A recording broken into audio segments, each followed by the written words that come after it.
बिहार सरकार के नए मंत्रिमंडल में बीजेपी कोटे से विधायक रामसूरत राय की वैसे तो मीडिया कवरेज कम है, लेकिन जितनी भी है उससे यह पता चलता है कि रामसूरत राय घुड़सवारी के शौकीन माने जाते हैं और पिछले 3 सालों से हर साल 15 फरवरी को घुड़सवारी का आयोजन करवाते हैं और उस दिन उनके पिताजी की पुण्यतिथि होती है। कौन है ये मुजफ्फरपुर से विधायक जो 2010 में जीत हासिल कर विधानसभा आए, 2015 में उसी कैंडिडेट से हार गए जिन्हें कभी 2010 में हराया था।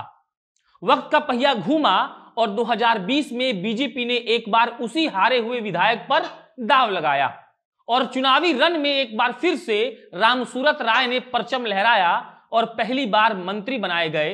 राजस्व और कानून मंत्रालय उनको दिया गया। बातें और भी हों उससे पहले मेरा नाम प्रशांत राय है और आप जनता जंक्शन की स्पेशल सीरीज मंत्रिमंडल देख रहे हैं और मंत्रिमंडल में आज कहानी रामसूरत राय की। मैं नीतीश कुमार सत्यनिष्ठा से प्रतिज्ञान करता हूं कि मैं विधि द्वारा स्थापित भारत के संविधान के प्रति सच्ची श्रद्धा और निष्ठा रखूंगा। रामसूरत राय ने मंत्री का पदभार संभालते ही ये ऐलान कर दिया कि सोनपुर मेला का आयोजन नहीं किया जाएगा और तर्क दिया कि पितृपक्ष मेला और श्रवणी मेला कोरोना के कारण नहीं हो पाया तो अब सोनपुर मेला भी नहीं हो पाएगा। तो मर्दे ये भी बताइए कि चुनाव किसी मेला से कम था क्या?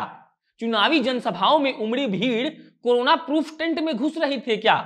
साहेब आप कुछ उपाय लगाइए, भीड़ को कोरोना प्रूफ करने का व्यवस्था कीजिए, नहीं तो मिर्जापुर का डायलॉग है ना कि कर देंगे फेमस। मतलब तो आप समझ ही रहे होंगे। आगे बढ़ने से पहले एक बार जान लीजिए इनका 2020 का प्रदर्शन। रामसूरत राय 2020 के विधानसभा चुनाव में अपने निकटतम प्रतिद्वंदी आफताब आलम को 45,283 मतों के अंतर से हराया था। रामसूरत राय को कुल 86,289 मत प्राप्त हुए थे, जबकि दूसरे स्थान पर रहे आफताब आलम को 41,006 मत मिले। 2015 चुनाव में जिस कैंडिडेट सुरेंद्र कुमकर ने रामसूरत राय को हराया था उन्हें राजद ने टिकट नहीं दिया, जिसके बाद विधायक सुरेंद्र कुमार ने इस बार निर्दलीय प्रत्याशी के तौर पर चुनाव लड़ा था। 2015 में सुरेंद्र कुमार को 66,958 वोट मिले थे, जबकि दूसरे नंबर पर रहे बीजेपी प्रत्याशी रामसूरत राय को 56,133 वोट मिले थे। हार का अंतर 10,825 वोटों का था। 2010 के चुनाव में भी इस सीट से भाजपा के रामसूरत राय विधायक चुने गए थे। उन्होंने राजद के सुरेंद्र कुमार को हराया था। जहां रामसूरत राय को 38,422 वोट मिले थे, वहीं सुरेंद्र कुमार ने 26,681 वोट हासिल किया था। हार का अंतर 11,741 वोटों का था। इन सबसे जरूरी यह है कि रामसूरत राय यादव समुदाय से आते हैं। बिहार में यादव जाति का अच्छा खासा वोट बैंक है। अब जब रामसूरत राय मंत्री बन गए हैं तो ऐसे में भाजपा उम्मीद कर रही होगी कि आरजेडी के परंपरागत वोट बैंक में सेंध लगाएगी। अब थोड़ा इनके क्षेत्र के बारे में जान लीजिए। महोदय मुजफ्फरपुर के औराई क्षेत्र से आते हैं। वैसे तो बिहार को बेहतर रोड कनेक्टिविटी और कंक्रीट पुलों के राज्य से जाना जाता है। भले ही बिहार बेहतर कनेक्टिविटी के लिए जाना जाता हो, लेकिन औराई अपने चचरी पुल के लिए जाना जाता है। चचरी पुल के बारे में अगर नहीं जानते हैं तो साफ साफ शब्दों में जान लीजिए। चचरी पुल का मतलब है बांस का पुल। औराई में टेक्नोलॉजी इतना बढ़ चुका है कि यहां के लोकल इंजीनियर ने जुगाड़ से बांस का ऐसा पुल बनाया है जहां कार और ट्रक भी आराम से पास हो जाता है। अब थोड़ा आंकड़ा भी जान लीजिए। औराई विधानसभा के लगभग 2.5 लाख ग्रामीण, रिपीट कर रहे हैं इसको, लगभग 2.5 लाख ग्रामीण बेहतर कनेक्टिविटी के लिए बांस के पुल के सहारे हैं। और ऐसा भी नहीं है कि वो मुफ्त में उस चचरी पुल को पार कर जाते हैं, बकायदा उनसे टोल टैक्स भी वसूला जाता है। जानकारी के लिए बता दें कि अगर कोई ग्रामीण इस चचरी पुल को पैदल पार करता है तो उसे 5 रुपया देना होता है। वहीं अगर आप थोड़ा समर्थ हैं और आपके पास मोटरसाइकिल माने कि दुपहिया है तो आपको 10 रुपया देना होगा।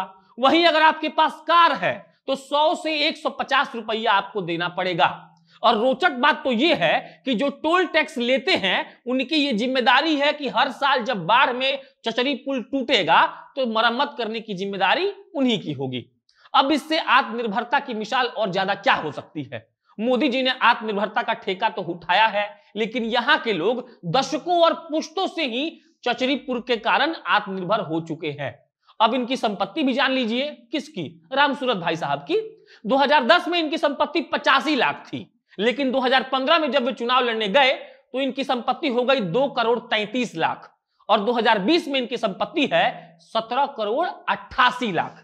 मतलब आप समझदार हैं, एक किसान, बिजनेसमैन और फुल टाइम राजनेता की आमदनी में इतनी बढ़ोतरी भी होती है।